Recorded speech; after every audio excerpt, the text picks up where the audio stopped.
Olá, em Mato Grosso, 3 crianças ou adolescentes desaparecem por dia.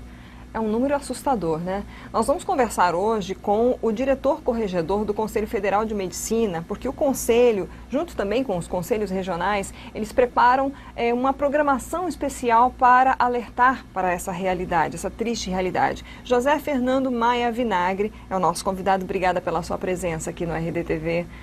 Eu que agradeço o convite dessa oportunidade de estar falando sobre esse assunto que realmente é um assunto que preocupa a sociedade, não só brasileira, como mundial. Esse dia 25 de maio, é o Dia Internacional, né, das Crianças e Adolescentes Desaparecidos. Como é que, vamos iniciar pela história, né? Como surgiu essa preocupação de reunir em um dia e de fazer tantas ações para buscar aí soluções para esse fato? Essa questão está muito ligada. É uma questão, como eu disse, uma questão mundial, né, que afeta o mundo realmente como um todo. E diante da preocupação com os números alarmantes de crianças desaparecidas no Brasil, nós, não só o Conselho, mas como a própria política nacional e o Ministério Público, as entidades, ONGs e tal, estão se unindo realmente para que tenha uma definição quanto a isso, na realidade, porque como são números realmente muito altos de crianças desaparecidas, e com a questão da criança desaparecida envolve uma série de subquestões, vamos dizer assim. Por que elas desaparecem? Qual a finalidade desse desaparecimento? Que há na realidade 3 tipos que você considera de desaparecimentos. O voluntário, quando a própria criança ela resolve sumir, não dá notícias, porque ela tem um ambiente familiar que não é favorável, alguma coisa assim. Então ela some e não dá notícias e tenta ficar no anonimato. Isso é a própria criança, ou a própria pessoa, na realidade, ela já faz isso voluntariamente. O involuntário, quando você é forçado ao desaparecimento, né? Que você não existe essa intenção de desaparecer e, de uma certa forma, você cai numa situação em que você desaparece. E aí entram várias subquestões. Por que do desaparecimento? Normalmente, o maior envolvimento é por tráfico de pessoas. Tráfico de pessoas, que pode ser adultos ou crianças. E qual a finalidade desse tráfico? Aí entra uma série também de subdivisões. Tráfico sexual, que é a maioria dos casos que acontece. A pessoa é usada com fins de exploração sexual.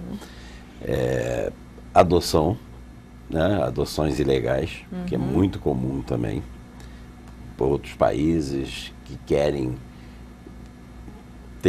fazer essa adoção ilegal e usam essas crianças para essas adoções.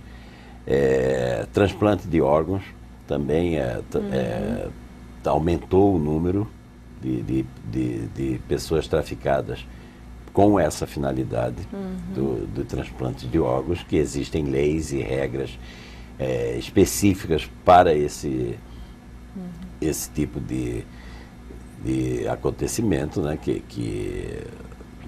do transplante de órgãos. Então, existe uma série de subdivisões que envolvem esse desaparecimento.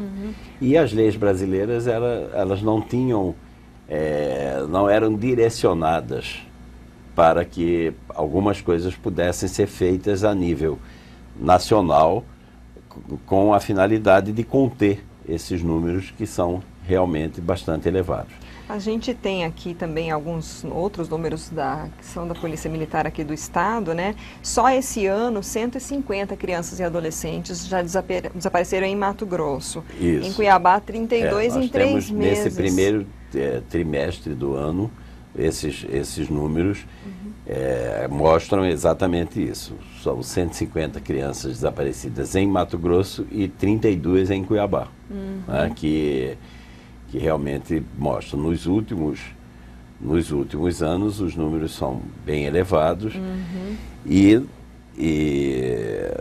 a gente precisa realmente ter uma ação efetiva para conter isso. O que falta para conter? Nós tivemos, em 2017, a aprovação de uma lei que já avançou um pouco.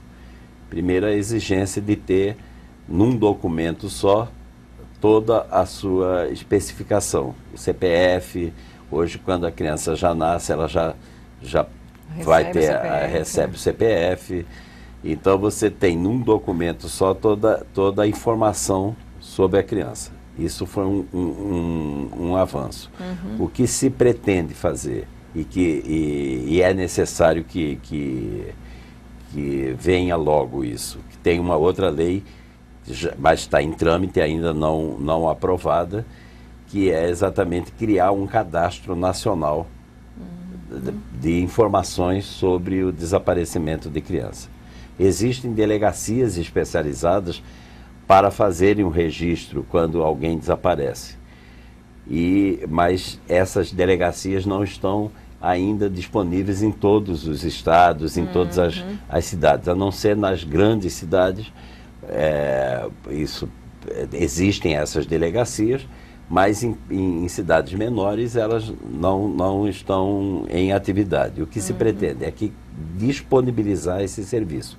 No momento em que uma família constata o desaparecimento de uma criança, imediatamente isso deve ser notificado. A subnotificação ainda é um fator que demonstram que esses números que já são elevados podem estar subnotificados, porque não existe essa facilidade das pessoas fazerem a notificação. Então é importante que existam delegacias especializadas para isso, disponibilidade, informação para a pessoa que tem um desaparecido, que constata o desaparecimento de alguém da família, seja criança ou adulto, tenha disponibilidade e informação de que ela deve imediatamente. Quanto mais cedo houver a notificação, quanto mais próximo do momento em que você constata o desaparecimento, muito mais facilidade de localizar. Né? E repicar essa informação, não só para os lugares mais próximos de onde aconteceu o desaparecimento. Por exemplo, desaparece em Cuiabá, e você ter um sistema para notificar todos esses, principalmente os municípios fronteiriços do estado, com outros países, com outros estados, imediatamente haver repicar essa informação. Isso é muito importante. É necessário, por exemplo, esperar 24 horas para fazer isso? Porque às vezes muitas vezes você perde a chance de localizar se você deixar essas 24 horas. Antigamente, isso era comum. Questão, né? Você chegava numa delegacia para fazer uma informação, o próprio agente que te recebia já dizia, não, mas isso ainda não é um tempo. E agora os números mostram e as estatísticas mostram que quanto mais cedo você notificar e isso já partir para a busca, é muito mais fácil de localizar, né? É muito mais eficiente a localização. Então é muito importante que a notificação seja feita de imediato, que seja repicado também muito brevemente essa informação, para que tenha a chance de você, se for um tráfico internacional de pessoas, por exemplo, que vão passar pela fronteira. As fronteiras são muito importantes nessa movimentação. E é exatamente isso que nós vamos tratar nesse seminário. Sim, vocês têm um seminário dia 23, esse seminário, aqui no CRM, Cuiabá. No seminário que vai acontecer no dia 23 de maio, a semana que vem, aqui em Cuiabá, é feito pelo Conselho Federal de Medicina, através de uma Câmara de Assuntos Sociais, que foi criada justamente para discutir essas questões dos desaparecimentos de pessoas, do tráfico e etc. Então tem essa Câmara Especial do Conselho Federal que está realmente com um trabalho bastante eficiente. E ela foi criada em 2011 ou 2012 e vem desenvolvendo esse trabalho e fazendo uma das vertentes desse trabalho é exatamente esse seminário, que é feito em várias regiões do país. Já foram feitos em alguns estados e agora vai ser feito aqui em Mato Grosso, juntamente com a Sociedade Brasileira de Pediatria, que também tem um evento na semana que vem aqui. Então nós juntamos o Conselho Federal e a sociedade para promover esse evento aqui. Esse evento é aberto à população, a pessoa pode se inscrever para participar. Vai estar envolvido nesse seminário o Ministério Público, a própria comissão de pessoas desaparecidas. Vai ter uma pessoa que vai participar, que vem da questão da família de desaparecidos, história, né? Exatamente, e a Sociedade de Pediatria e o Conselho Federal. Qualquer pessoa pode se inscrever. Existe um site onde você pode fazer a inscrição, que é www.portalmedico.org.br. Lá você se identifica e faz a inscrição. E a gente espera que realmente esse evento traga maior abertura para a discussão do problema. Porque o que também as estatísticas mostram é que as pessoas ignoram e não sabem que esse fato acontece. Porque nunca aconteceu com a família, então ela não tem nem conhecimento de que os números de desaparecidos já estão alarmantes, né? e preocupantes. Essa questão, por exemplo, de transplante de órgãos, de tráfico de pessoas, às vezes as pessoas acham que é mito, né? Exatamente. E aí não se importam com essa informação, né? Vocês têm algum percentual, por exemplo, de casos que se consegue encontrar essas crianças? Existe aí essa estatística desse número? Quando as notificações são feitas de maneira rápida, né, se consegue números bastante significativos de localização das pessoas que são desaparecidas. Mas eu gostaria de reforçar a questão da notificação. Primeiro, notificar sempre. Não ficar tentando encontrar sem fazer a notificação. Notificar o mais breve possível quando se constatar o desaparecimento. Isso depende da pessoa que está envolvida com o desaparecido. Às vezes a família fica na esperança de que vai aparecer e de que seja um desaparecimento temporário, e muitas vezes não é isso que acontece. Perde a chance. E também nós precisamos ter esse trabalho do Conselho Federal de Medicina, dos Conselhos Regionais de Medicina, das sociedades médicas envolvidas, principalmente na questão da criança desaparecida, que é a Sociedade de Pediatria, no objetivo de conseguir leis que realmente facilitem essa localização, né? Leis que nos deem a esperança e a possibilidade realmente de haver efetivamente primeiro uma contenção desse desaparecido involuntariamente, né? E segundo, objetivamente na questão da localização desses desaparecidos. O Cadastro Nacional, que vocês estão até batalhando, aí vocês fizeram, inclusive, o abaixo-assinado, né, no Conselho, ele também ajudaria nessa situação, por exemplo, a criança desaparece, fica muitos anos, E aí eu creio que são poucos os estados que têm essa tecnologia de criar ali dentro de um programa no computador, enfim, a atualização visual daquela criança. A gente já viu, inclusive, reportagens sobre isso, né? Como é que seria essa criança, adolescente ou adulto, para ver se de repente ela consegue ser encontrada. Vocês têm também essa ideia? Esse cadastro contribuiria para esse tipo de trabalho nas delegacias? Sim, com certeza, né? Aí seria uma outra etapa do processo. Né? Primeiro, haver o cadastro. É a informação de que existe um desaparecido com tais características, com idade, com a foto. É muito importante também, no momento em que você faz a notificação do desaparecimento, você levar uma foto da pessoa desaparecida. E aí, em cima dessa quando você não consegue localizar, né, nessas primeiras horas antes que a pessoa possa ser tirada do país, por exemplo, que aí já é muito mais difícil de você fazer a localização, mas com o avanço tecnológico, realmente essa questão de muito tempo desaparecido e você montar como é que poderia ser a pessoa daqui a tantos anos com aquela característica que você tem hoje, realmente também é um grande avanço, né? Mas são etapas, eu acho que são etapas diferentes e etapas fase, né? Que vão ser de uma certa forma elaboradas em momentos diferentes, né?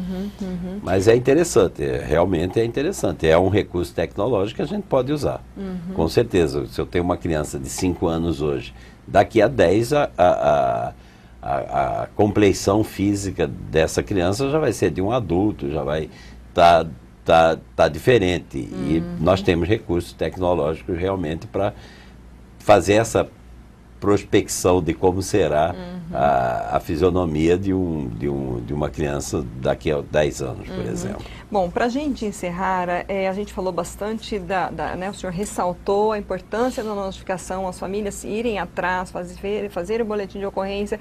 O que a gente poderia trazer de conselho para as famílias para evitar, né? Porque às vezes a gente sabe, a família tá na praça, está passeando, está na rua, não está nem aí. Às vezes a criança está ali solta, o pai não está nem olhando. Que tipos de conselhos o senhor poderia dar nessas situações? O Conselho Federal de Medicina fez 2 recomendações a respeito disso que você está me questionando e que eu acho super importante realmente esclarecer. Uma para o médico, principalmente para o pediatra, quando ele vai estar num atendimento, seja público ou privado, né, e ele tem que ter a perspectiva de que aquela criança pode estar sendo vítima de alguma violência, ou de ser desaparecida e tal. Então tem algumas observações que você faz no próprio atendimento da criança, de como a postura dessa criança diante do médico, se ela está inibida, se ela está nervosa, se ela sente alguma dificuldade com a pessoa aqui atrás, porque muitas vezes a criança desaparece e a própria pessoa responsável por aquele desaparecimento é que, se ela tem algum problema, que leva ao médico e tal. Essa postura da criança diante do médico é muito importante, e é muito importante que o médico tenha esse alerta para essa observação, tá? Porque se ele desconfia de que aquela criança está sendo vítima de alguma violência, porque o desaparecimento está considerado como uma violência contra a criança, então ele tem que ter alguma atitude proativa quanto a isso. Notificar, se ele tem alguma suspeita, fazer alguma... a identidade da pessoa que está acompanhando é muito importante. Se não é o pai ou a mãe da criança que está acompanhando, e se for um atendimento de urgência que ele precise realmente fazer um atendimento naquele momento, ele faz e pede para a pessoa trazer o pai ou a mãe da criança. E pela atitude de quem está trazendo também já dá para você ter alguma ideia de se aquela criança está sofrendo alguma violência ou não. Isso é muito importante. E um alerta para os pais, né? Sempre orientar que a criança não converse muito com desconhecido, não se seduza por ofertas de brinquedos, de balas ou alguma coisa assim, não acompanhe pessoas que ela não conhece. E essa atenção do pai é muito importante. Se você está num ambiente público, numa praia, num evento qualquer, em algum próprio parque e tal, e que tenham muitas pessoas, está sempre atento nas atitudes dos filhos e para que não se sofra esse tipo de coisa, porque há relatos de desaparecimentos acontecendo assim em ambientes públicos com muitas pessoas e de repente há um desaparecimento que pode ser voluntário, mas pode não ser, e a maioria das vezes não é. É involuntário. É um desaparecimento forçado. É muito importante esse alerta. Ok, então, para a gente realmente encerrar, né, dia 23 de maio é o seminário aberto a qualquer pessoa. Às 9 da manhã, de 9 a meio-dia e meio, na sede, vai acontecer na sede do Conselho Regional de Medicina, que é ali no CPA, no Centro Político Administrativo. Ele é aberto à população, basta para isso se inscrever através do site ações sociais portalmédico.org, tá? E você pode se inscrever dando alguns dados seus e tal, fazendo a sua identificação, e espero que realmente a presença seja bem proativa porque é um problema que nós temos que realmente estar voltados para ele. Ok, muito obrigada pela sua presença aqui, pelas suas informações. Eu que agradeço o convite. Obrigado. Nós conversamos hoje com José Fernando Maia Vinagre. Ele é diretor corregedor do Conselho Federal de Medicina, falando sobre crianças e adolescentes desaparecidos.